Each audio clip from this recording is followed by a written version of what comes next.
भुर्जी म्हणलं की अंडच आठवतं, बरोबर ना? पण असं काही नाही बरं का. शाकाहारी लोकांचंही भुर्जीवर तितकंच प्रेम असतं. फक्त हिरो इन्ग्रेडियंट बदलतो आणि पनीर बनतो. चला तर मग आज बनवूया पनीरची चटपटीत अशी भुर्जी. तर यासाठी कांदा, टोमॅटो, हिरवी मिरची, शिमला मिरची हे सगळं बारीक चिरून घ्यायचं आहे. पनीरला खिसून घ्यायचं आहे. आता गॅसवर कढई ठेवून त्याच्यामध्ये तेल टाकून गरम करून घ्यायचं. त्यामध्ये थोडेसे जिरे टाकायचे. जिरे चांगले तडतडले की त्यामध्ये आपण जो बारीक चिरलेला लसूण घेतला होता तो टाकायचा. लसूण आता गोल्डन ब्राऊन होईपर्यंत चांगला परतू द्यायचा आणि त्यानंतर त्याच्यामध्ये हिरवी मिरची टाकायची. हिरवी मिरची टाकून झाल्यानंतर आता बारीक चिरलेला कांदा टाकायचा. भरपूर असा कांदा टाकायचा म्हणजे चव चांगली लागते. आता हा कांदा चांगला परतून घ्यायचा आणि सोनेरी कलर येईपर्यंत त्याला परतायचं.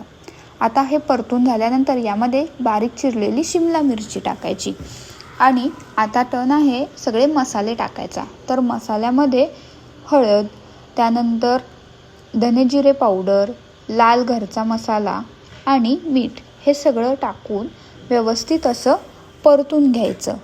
2 मिनिट असं हे सगळं परतून झाल्यानंतर त्याच्यामध्ये थोडंसं पाणी टाकायचं. पाणी टाकून चांगला तेल सुटेपर्यंत मसाला व्यवस्थित भाजून घ्यायचा आहे आणि तेल सुटलेला हा मसाला चांगला लागतो चवीला. आता सगळं झाल्यानंतर यामध्ये टाकायचं आहे आपण बारीक किसलेलं पनीर. पनीर टाकून 1-2 मिनिट फक्त परतून घ्यायचं आहे आणि शेवटी त्याच्यामध्ये हिरवी कोथिंबीर आणि थोडीशी कसुरी मेथी असेल तर टाकून घ्यायची आणि रेडी आहे तुमची मग मस्त अशी पनीर भुर्जी, जी तुम्ही गरमागरम पोळीसोबत, ब्रेडसोबत कशासोबतही खाऊ शकता.